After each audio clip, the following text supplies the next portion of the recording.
People love him already. He's got the Rhode Island twang. The long pass to Moore and a pin block from Martin. Tune in to Cam's Corner. He's going to make it here. Draws the foul for another Rhode Island and one. Podcast His own podcast. It's good off the backboard and in. On a break.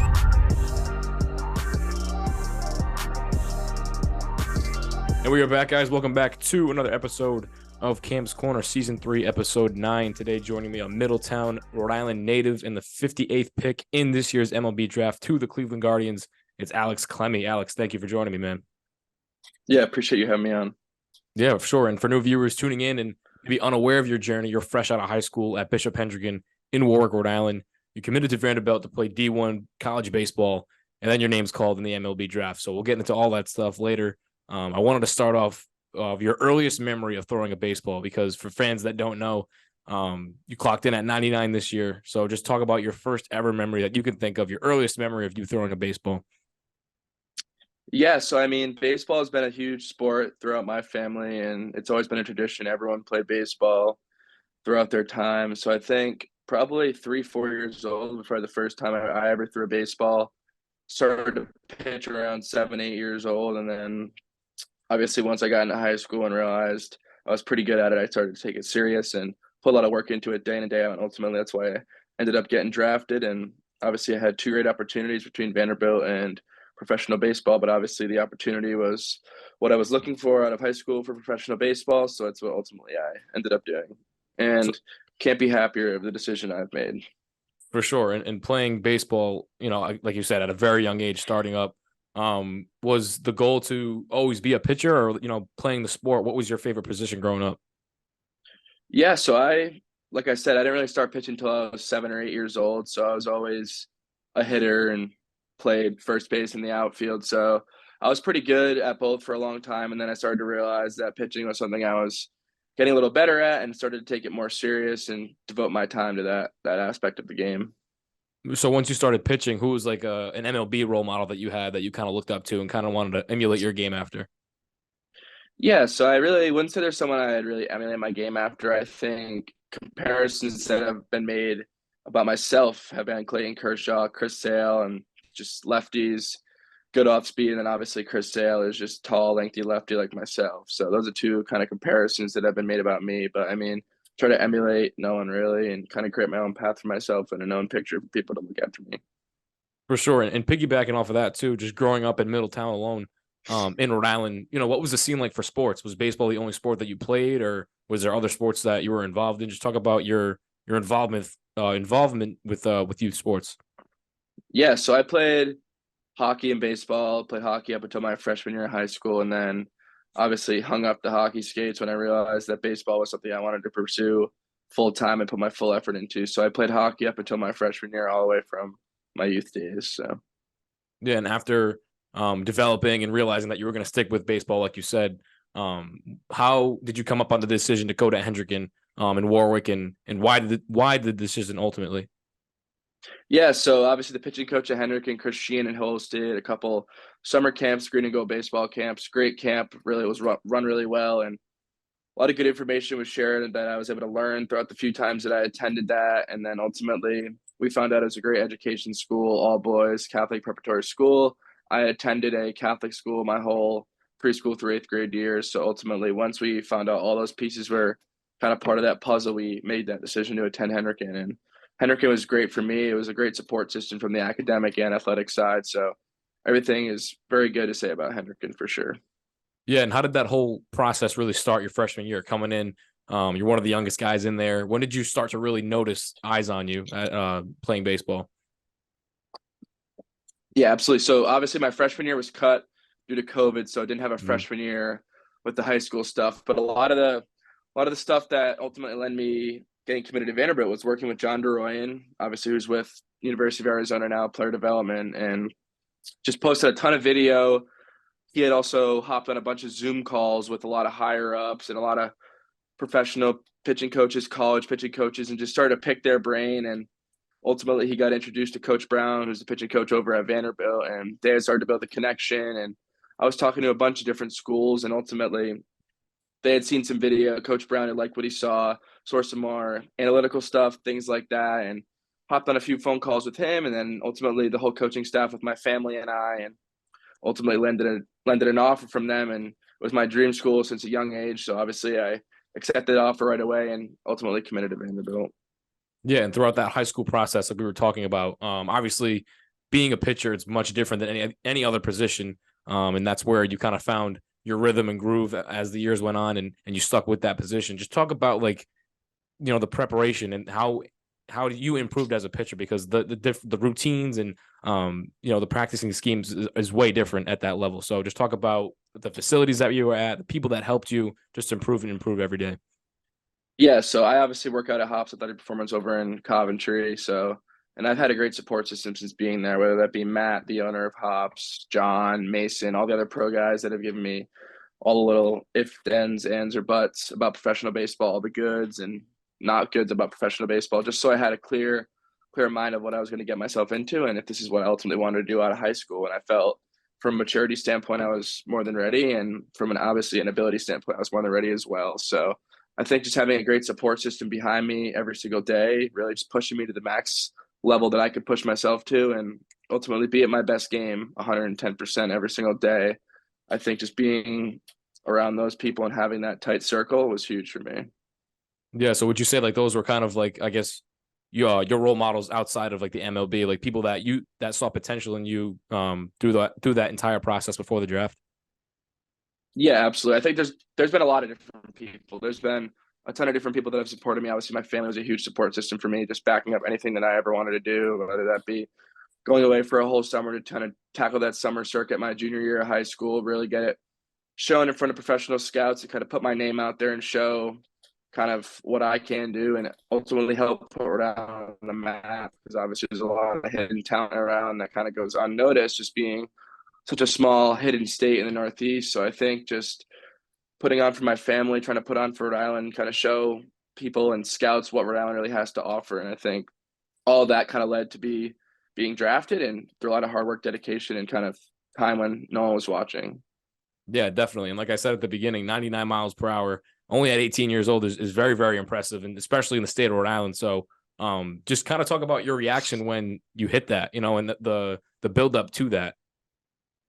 Yeah, absolutely. I think it's just, like I said, it stems from all the hard work that I really put in the gym in the off season, kind of gaining weight, gaining muscle, and just really learning how to pitch with my body. I mean, obviously it's a great accomplishment to hit 99, but I think you also got to learn how to pitch and how to set up hitters and all these different things. So I think, yeah, it's very cool to hit a number like that, but it's can you hold that number? Can you be consistent with your delivery? Can you be consistent with your velocity? Can you get hitters out? So, and obviously, as I've learned just kind of through my first few months of professional baseball, everyone can hit a 99-mile-an-hour fastball now. So I think it's just how you can change your arsenal and ultimately react to what you're being put out there with, and ultimately go out there, compete, and get outs. Were you shocked once you got that number? I mean, like you said, obviously you're not trying to chase that. You want to stay consistent, but what was your ultimate reaction when that happened? I mean, I think it was just like I could say, like an accomplishment or an achievement that I was looking to hit. I mean, it wasn't like I was going to go crazy after hitting 99. It was something I expected with all the hard work that I had kind of put in, and it was ultimately like just a piece of the puzzle added together. Yeah, we talked earlier too about the decision to go to Vanderbilt before all the MLB talk kind of sparked and spiraled and started to trend. Just elaborate a little bit more on that commitment and why you wanted to take your talents there after high school before knowing that this MLB opportunity was going to come about. Yeah, so obviously I knew just kind of the winning reputation that Vanderbilt had, the coaching staff, their philosophies, how their development of players was extremely well compared to other schools, and just the players that have come through Vanderbilt and what they've said about the program, what they said about the coaching staff, and just the support system that was there to offer. And also obviously the academic piece was huge as well, being the Ivy League school of the South and the Harvard of the South, and just being a super tough academic school. And obviously Hendricken isn't very easy as well. So I think kind of keeping that in the back of my mind, having that huge academic as a great backup piece. And my family was a huge academic family. So I think them being supportive of my decision, and them ultimately helping me choose that school to be a decision. Yeah, and resulting in that too, obviously that senior year and probably a year prior to making national teams, playing all these different programs to really get your name on the map. When did you feel like this really helped you get noticed as far as being an MLB prospect and being a Division I commit?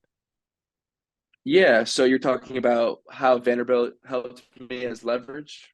Yeah, that and just like your involvement in all these different programs in general. Like I saw like a lot of national teams that you made and things like that. It kind of really put you on the map. So just talk about how that helped prep you for the next level. Yeah, absolutely. I think obviously a lot of the events were professional scouts in attendance. So I think kind of building my resume, building my portfolio of what I have to offer at all these different events and ultimately getting invited to these different events. So they're there each event, seeing the top talent in the country. And I think me being able to go out there and perform and have success was a huge write off for them in their book and kind of like the thing that set me apart from other people or vice versa, just having success, being competitive, and ultimately winning baseball games and winning it on the highest level, competing for your country and like just the World Cup. So that was a huge thing as well. So I think kind of just showing the competitiveness, the fear of never backing down and always going out there and giving 110% to get the best effort to come out. Most definitely. And before getting into a little bit more of the draft questions and how it is now for you, just talk about your senior year as a whole. I know you guys didn't win the state title, but your progress as an individual obviously helped you in the long run with where you are now. But just elaborate more on what your mindset was during that season as it concluded. Yeah, so I think it was obviously a huge season for me. I knew there'd be a lot of attention and eyes around me, and I knew just to take it day by day and never get too high in the moment, always live in the moment, really. Act like they're not even there when I'm throwing, just kind of go out there, compete, put my team in the best chance to be successful, do everything I can on that mound. And obviously the first game wasn't really what I expected or wasn't hoping for. Obviously it came out, control was a little all over the place, and I think be able to take a step back, put everything into perspective and just no, I need to go out there, compete, and do the best I can to help my team win baseball games. So I think kind of changing that mindset of just going out there and doing it for my team and being the best teammate I possibly could really changed kind of my mindset and ultimately my season around and ultimately had a great season. Obviously we didn't win the championship, but we fought hard till the end. And, it was a great season to keep building on different relationships and development of an overall baseball player. Yeah, and with all the national teams and, of course, the 4 years at Hendricken, just looking back at your career as a high school pitcher as a whole, just your most memorable moment that you'll always remember that still sticks with you to this day. I definitely think it would be probably throwing a perfect game my junior year. That was a very memorable moment. Obviously, winning Gatorade Player of the Year was nice as well. First team All-American, all those different achievements. But I think everything you can look at into perspective. I think all of it comes from hard work and time when no one's watching too. So these things are almost to be expected with the hard work and dedication put in and day out. So obviously these achievements are all great, but I think a lot of it wouldn't be done without the support system I have around me, pushing me every day to be the best I possibly can be. For sure. And I love that mindset. You say that almost after every other question. And I love the mindset that you have going into each and every media thing that you have, because we were able to cover you in the summer with the draft and everything like that. And I really wanted to know what that attention for you was like, because that was probably the most attention you've had throughout the entire high school process. So just talk about that anticipation to the draft, the media wanting to talk to you and just that buildup and that adrenaline kind of before the day really came. Yeah, I mean, obviously it's great to have all the attention and kind of all the media reaching out to get interviews and ask questions, but it's part of the process. Like I said, I think I can attribute a lot of it to the hard work I put in and people wanting to speak with me just to kind of see what I've been up to, my process, what I'm really thinking about the draft. Because I mean, it's nerve-wracking those kind of up to those few days before the draft. You don't really know where you're going to go. I mean, I could have fallen in a million different spots with any different team, and obviously I was very lucky and fortunate to be taken by the Guardians, which is a great organization with a great support staff. But like I said, I mean, it was very, very miscellaneous of where I was going to end up going. And obviously once draft night came, it was a great night for my family and I, and just a dedication to my hard work and kind of seeing it all pay off. But yeah, I mean, it's great to kind of have the media and all that kind of stuff and all the attention kind of swarmed around you, but you just got to stay focused on what the task is at hand. Definitely. And run me through that day too. I mean, we were there closer to the end of the day, but I'm sure the entire day in general was just kind of like a blur. So your feeling going into it, your mindset, and obviously we interviewed you before and after. So just run me through that day in general and what your mindset was like. Yeah, I was just trying to stay focused, not really putting too much attention on the draft. Obviously, I knew be on the forefront of my mind. But just trying to spend time with family, just keep the good vibes up, and ultimately be around my family to ultimately hear my name called with my friends as well. So that was great to kind of have them there, to be there, a little bit of a support system for me. I mean, obviously it was long. I think Yeah. draft started around 7:30. I didn't get picked till about 11:30. So I think just the anticipation of being picked was long, but it was well worth it for sure. Did you have any like anticipation of where you were going to go, or was it kind of just like want to watch the whole thing and see what happens? Yeah, obviously there was teams that had reached out and things that were very interested, but obviously, like I said, I didn't really know where I was going to end up falling. It could have been a 1 minute before the pick was in that I'd get called and told that I was going to go there, which happened with the Guardians. So yeah, I didn't really know where I was going to go. I think it was just a lot of anticipation and waiting. Yeah, and then you finally get that call with the Guardians in the second round. Once you got that call and once everything was official, you heard your name, your family and friends congratulating you. When did it finally hit you that you were in the MLB? Yeah, I think probably the next day is when I really started to kind of feel it and was just like, wow, this is a great achievement for myself. But I mean, once I heard my name call, I knew the work started again. I mean, I was out of the house in 4 days, headed out to Arizona here and started my professional career. So I knew obviously one page closed, the other one opened with high school ball and then going into professional baseball. So it's the same task, same mindset every single day. But yeah, I mean, I think probably the day after was when I finally realized that I was a professional baseball player, but I knew the mindset couldn't change and had to go out there every single day and give it my all for sure. How quick was it until you had to like move and start, looking at the facilities and things like that? And what was it like being away from your family for the first time as a professional athlete? Yeah, so it was about 4 or 5 days after the draft had ended that I'd ended up moving out to Arizona here for a couple months before heading back home. But I mean, I was away all my junior year summer. I wasn't really traveling with my family or anything. I was staying in hotels with my teammates. So I'd had a taste of it before. And that was another important thing that I was super comfortable with going into professional baseball, knowing that I had been alone without my family and without my parents to help me and support me. But I knew it was a maturity thing that I had seen from my junior year up until a couple months ago before the draft. So I was super comfortable with that. But yeah, I mean, it's great out here. I love it. It's a lot of support system, a lot of professional players rolling in, and it's great to just pick their minds, pick their brains about what they know about professional baseball, and ultimately just kind of being an older brother to you, because obviously I'm super, super young compared to some of the other players out here. So it's always good to ask questions, be an open book, and just keep learning and getting better and developing on a daily basis. Have you had a moment yet where, either at spring training or something like that, where you stepped onto the field or into a practice facility and you were like, wow, like I'm in the MLB, like it kind of hit you, or you saw like a player like up close that you've idolized or watched your entire career and stuff like that?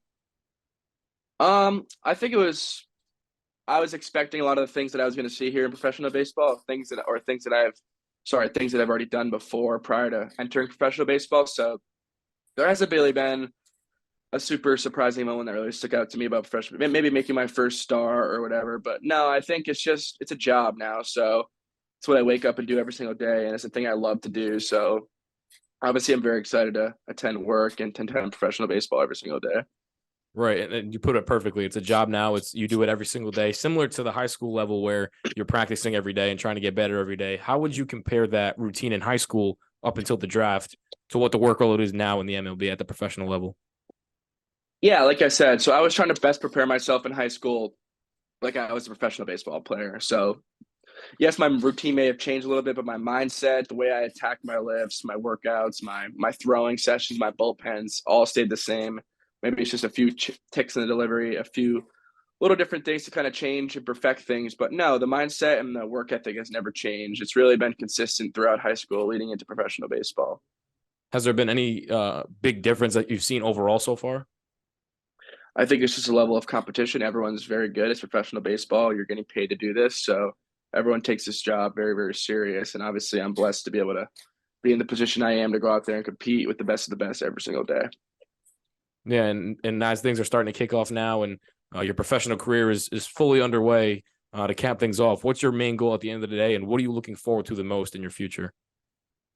My main goal is just to develop and be the best version of myself as a person and as a baseball player every single day. And obviously win baseball games with the Cleveland Guardians and just keep improving. This is a game I love, and this is what I enjoy doing on a daily basis. So there's no better thing than playing baseball in 85-degree weather every day. So Yeah, and I guess lastly too, how does it feel to put on for the state of Rhode Island? I mean, obviously a very small state, and we talked about it too once you got drafted.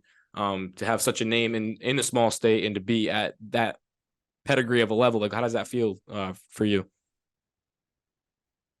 Yeah, it's truly a blessing to kind of be recognized as one of the best baseball players to come out of Rhode Island. And I think just being able to put on for the state and kind of show the state and everyone around what really Rhode Island is about. And there's a lot of hidden talent in Rhode Island. So I think it'll start to get noticed more and more as we come out here. Obviously, my brother is committed to Vanderbilt as well. So I think there's a lot of good players in Rhode Island that are going to come out in the next few years that people are going to be really surprised about. But it's truly a blessing and an honor to be recognized as one of the best baseball players in Rhode Island and kind of help put on for the state for sure. For sure, Alex, and I appreciate the time. And like I said, I know you're super busy for hopping on Camp's Corner. What'd you think of Camp's Corner, and who might you want to see as a guest in the future? Yeah, I appreciate you having me on. I obviously saw David Lynch was on a couple of weeks ago. I mean, there's a lot of good baseball players. Maybe Ben Brudy is one of my good friends who plays for the Cincinnati Reds. Maybe I can ultimately help him get on the podcast, kind of share his experience with the Reds and obviously another professional team and just kind of see the path he's taken so far. But I appreciate you having me on. Yeah, for sure. We'll definitely stay in touch, and I wish you good luck the rest of the season. Thank you guys for tuning in for this episode of Camp's Corner with Alex Clemmey. We'll see you guys in the next episode.